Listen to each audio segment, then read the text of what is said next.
Hey, what are you guys doing? Oh, hi there. We're looking at organic compounds. What are those? They're compounds made up of carbon. We're specifically looking at alkanes, which are compounds with carbon and hydrogen. How would you name those compounds? Well, it's fairly easy. The amount of carbons determines the prefix, and the suffix always is -ane. So this compound is butane. Wow. Okay, thank you for the information. Adios. Why'd you laugh about that? Oh boy, organic chemistry is really interesting. Whoa, what the heck is that?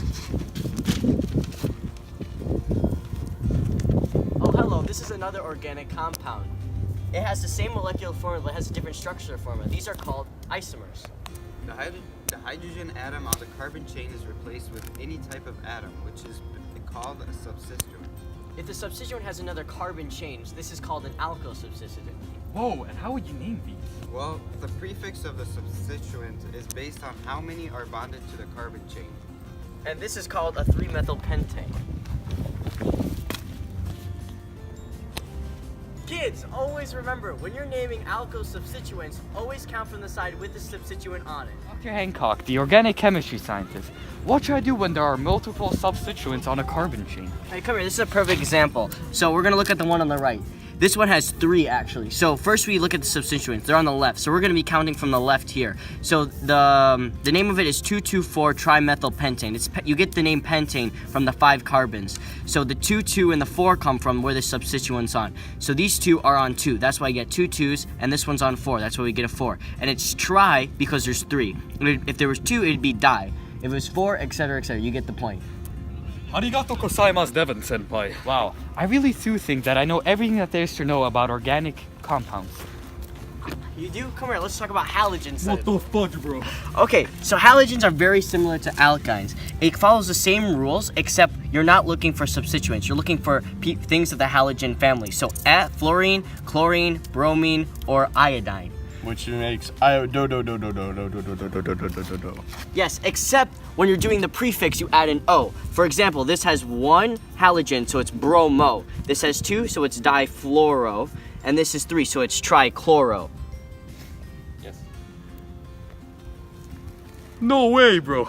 I for sure know everything there is to know about organic chemistry. Okay, well, let's go talk to Dr. Whitfield about alcohols. Let me get...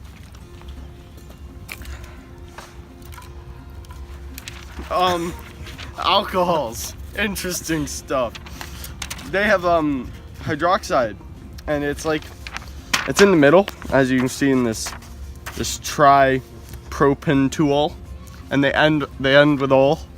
Yeah. How do you think about that? It hit me, bro. It hit me. Oh, Devon-sama will be so surprised by this research. Hey, Dr. Devon, I did a lot of research and I found a new naming compound. So, it is called an alkene. It is when 2 carbon atoms have a double bond. They follow similar naming patterns to those of alkanes. However, instead of ending in ane, they end in ene. Oh, I'm very impressed with you, Philip. Thank you. In a couple of years, you could be in my shoes. Maybe, yes. So, as an example, this compound over here would be ethene, and this would be propene. Because there are 2 bonds here and 1 here. That's correct. Just keep on doing what you're doing. Arigato. Philip, don't step on the beer bottle. Oh, hi, novice Mimica. I found a similar pattern to yours, of alkenes, but they're called alkynes. Oh, good. They have triple bonds instead of double bonds. And instead of enes at the end, they have ines. Like here we have ethene and propine. And Butane. but-1-ene. Wow, that is very interesting. Okay, wow, I really wonder if Dr. Whitfield has any more information on organic chemistry. Hello, Dr. Hi. Any organic compound in which 2 hydrocarbon groups are linked by a single bond to an oxygen atom is called an ether. Okay. Ethoxyethane, for example, CH3CH2OCH2OCH3 is the most famous ether. The smaller, shorter carbon chain becomes the alkoxy substituent and becomes the first part of the ether name. The longer chain is the alkane base name. No way. Yeah, I know. Incredibly. I have a feeling that I'm missing one more thing about organic chemistry. We're in luck, Philip. I have one more thing to teach you. Oh, Dr. Hancock. What's poppin', G? All right, we're gonna be talking about aldehydes or alkanols. Aldehydes and alkanols are where in the carbon chain, the very last carbon has a double bond with oxygen. So with naming aldehydes or alkanols, you add an ol at the end. For example, this one is methanol because it's one, getting the prefix meth, and the ol because it's a double bond with oxygen. Okay, I think that is all. I think today I've learned everything there is to know about organic chemistry. Chemistry has really changed my life, and I would really like to pursue it in other aspects of my future. I am still gonna do bio next year, though. Same. All right, we're done.